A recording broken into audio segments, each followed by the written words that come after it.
You know that restoration is possible after trauma?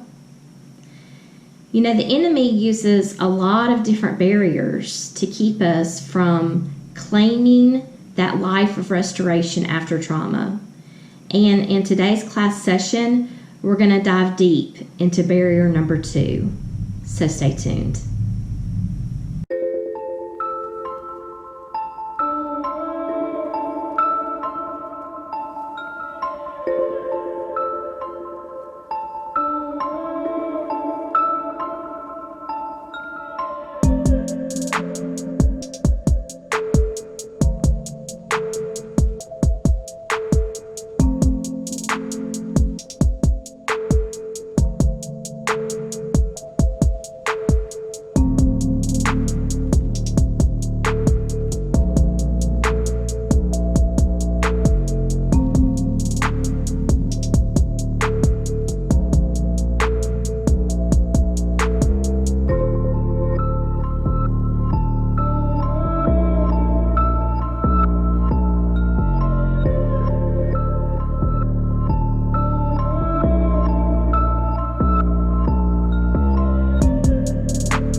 Welcome, friend. I am so glad that you are here. This is class session number 10 of 12 class sessions of You Are Special. If you have gotten on the other side of your trauma and you are wanting to find the purpose behind your pain, then you're at the right place. Feel free to pause this video anytime and to catch up on the previous class sessions of this class if you are special. And today's class session, we're going to be looking at the second barrier that the enemy may be using in your life to keep you from living a first-rate life, a life of restoration after your trauma. And barrier number 2 is letting it go. What do I mean by that? Letting go of whatever fill in the blank that means to you, because all of our trauma is different. It can be letting go of the hurt, letting go of the past, letting go of the bitterness, letting go of the anger, letting go of the self-pity. And in other words, what we're going to be talking about today is forgiveness. I'm going to talk to you today about 4 things that forgiveness is not, and then I'm going to talk to you today about what forgiveness is. Now, the first thing about forgiveness is not condoning the act of your wrongdoer. So if your trauma was caused by someone else, forgiveness is not saying that what they did to you is okay. I think that we have this, we think about Christianity being like we're supposed to be like these superheroes, and we're supposed to be a doormat in which someone constantly walks all over, and we're supposed to magically get back up and act like we're okay. And that's not what forgiveness is. Forgiveness is not saying that what a wrongdoer did to you was okay.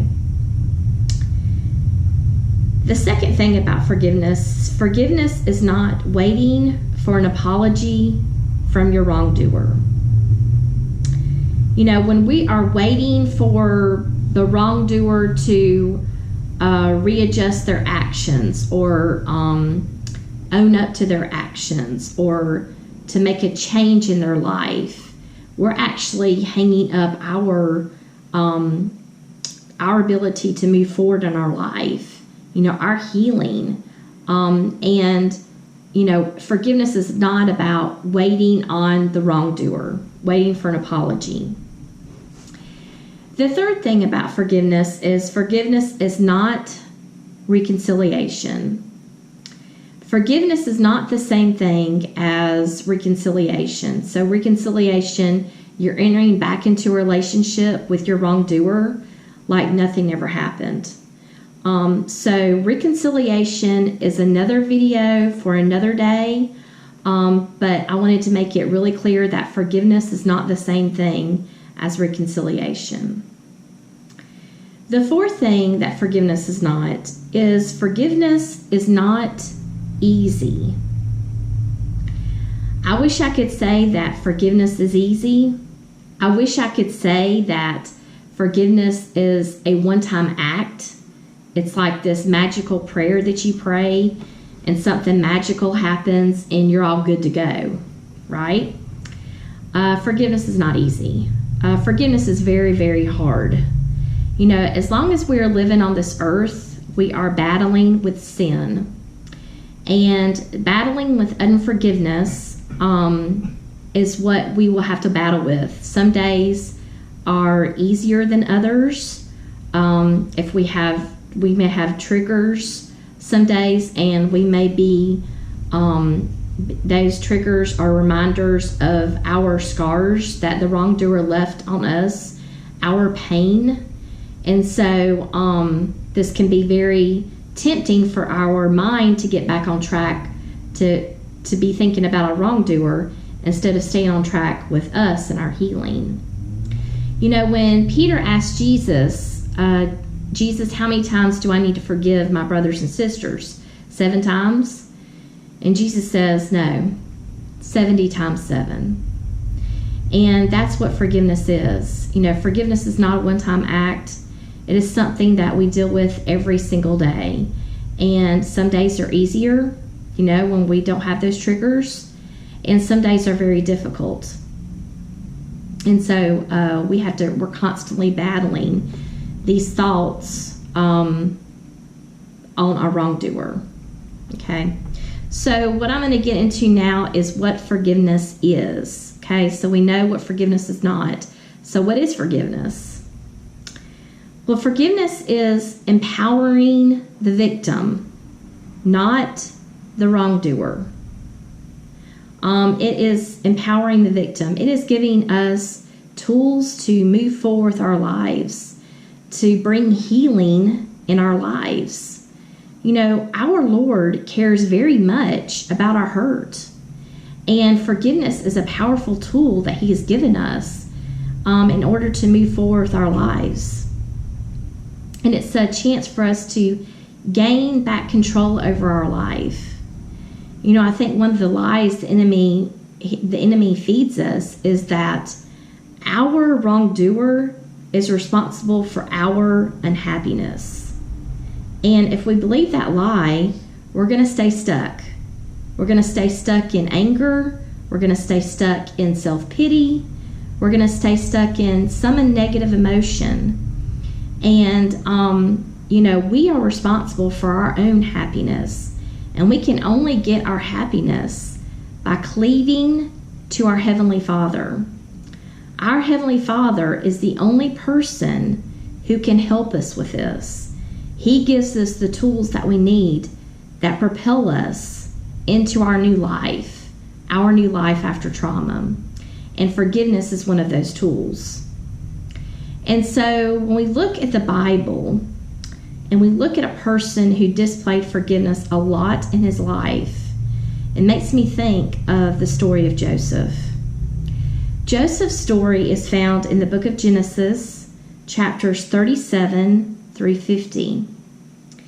And Joseph's trauma lasted 13 years.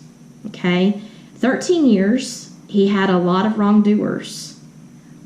Joseph did nothing wrong, and he continued to put one foot in front of the other, and the only way he could have done this during his 13 dark and lonely years is by displaying what forgiveness looks like.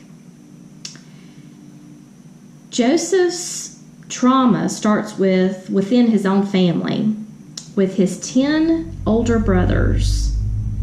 They treat him as property one day, and they decide to sell him into slavery. So Joseph is no longer enjoying a life of freedom like he always has, but he's now a slave. He's a slave, and then his master's wife falsely accuses Joseph of raping her. And so now he is no longer a slave, but he is thrown into prison. And we're in year 11 of his 13-year, he didn't know how long it was going to be, but it ended up being a 13-year long trauma.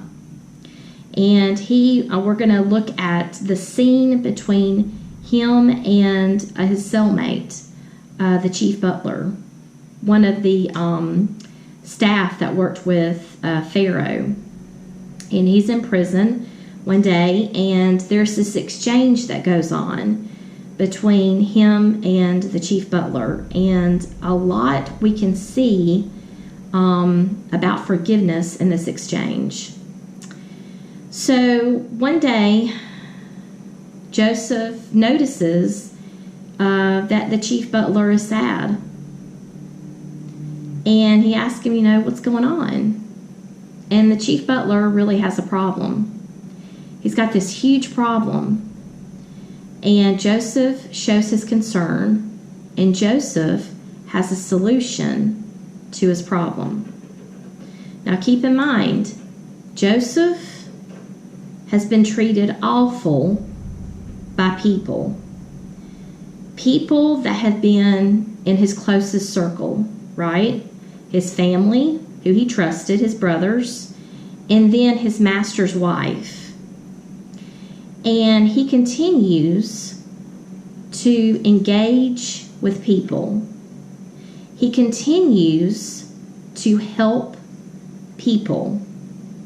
And when he helps the chief butler is, he has this dream, and he doesn't know what it means. He's trying to interpret this dream for Pharaoh. And this is Joseph's gift. Joseph is very gifted in this area of dream interpretation. And he puts forth 100% effort in helping the chief butler. And when he does this, he says these verses. These verses are recorded in Genesis chapter 40, verses 14 and 15. I'm going to put these verses on the screen. This is Joseph talking to the chief butler after he has helped him interpret his dream. But think on me when it shall be well with thee, and show kindness, I pray thee, unto me, and make mention of me unto Pharaoh, and bring me out of this house. For indeed I was stolen away out of the land of the Hebrews, and here also have I done nothing that they should put me into the dungeon. That's Genesis chapter 40, verses 14 and 15. And with this exchange, we can see that Joseph has displayed these crazy, incredible, amazing acts of forgiveness. What comes out in a person's actions, in their words, is showing what's going on in their mind. And Joseph had went through an earth-shattering change. His environments had changed. He had been treated as property for the past 11 years. And he does not think about his wrongdoers, his older brothers, Potiphar's wife. He's not thinking, I hope justice gets done to them. I hope they're hurting as much as I'm hurting. He keeps his thoughts in his lane. And how he's able to do this Keeping his thoughts in his lane is amazing. You can't do this without cleaving to our Heavenly Father. If anybody had anything to complain about, it would be Joseph. And here he initiates. He sees his cellmate. The Bible says that the chief butler, he was sad. We can see the emotion in this. And Joseph initiates help towards another person. And he doesn't just walk through the acts and make it look like he's helping. He's helping with 100% determination, 100% of his gifting in this area. And then the way he describes to the chief butler, he's like, and he's always displaying hope, like he's going to get out of his current situation, because he is helping the chief butler. And then he asked the chief butler, when you talk to Pharaoh about this, tell him that I helped you with this. He's always being very hopeful in his situation.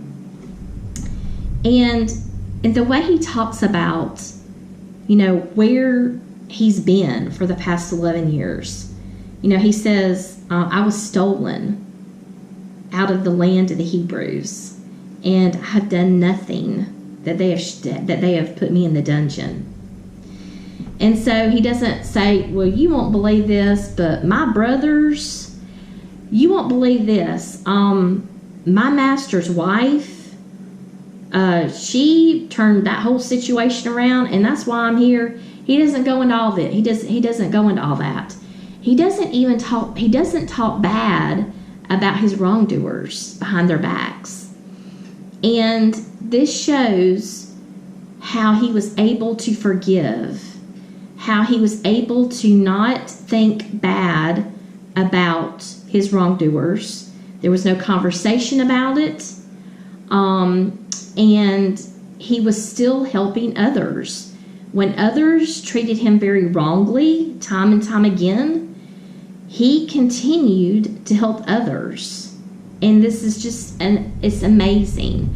He really displays these amazing acts of forgiveness. And this is what really propels him forward. How does his life end up? Well, after he helps the chief butler, the chief butler did not go to Pharaoh and say, well, Joseph's, the guy that was in prison with me, he was the one that actually helped me with his dream. He doesn't even do that. And because the chief butler forgot about Joseph, Joseph was in prison for another 2 very long years. So, in the end, he's actually discovered by Pharaoh. Pharaoh does find out about his dream interpretation, his gifting of this dream interpretation, and Joseph does get out from those 13 very long years. And so these crazy, amazing forgiveness acts, let us replicate this in our own lives. This helped Joseph. He might not have had control over his environment for those 13 years, but he still had control over his mind.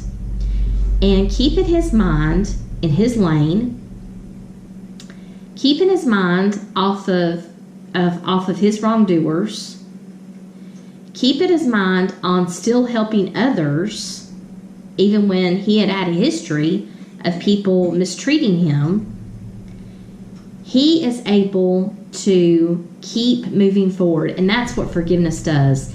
That is the powerful tool that our Heavenly Father gives to us.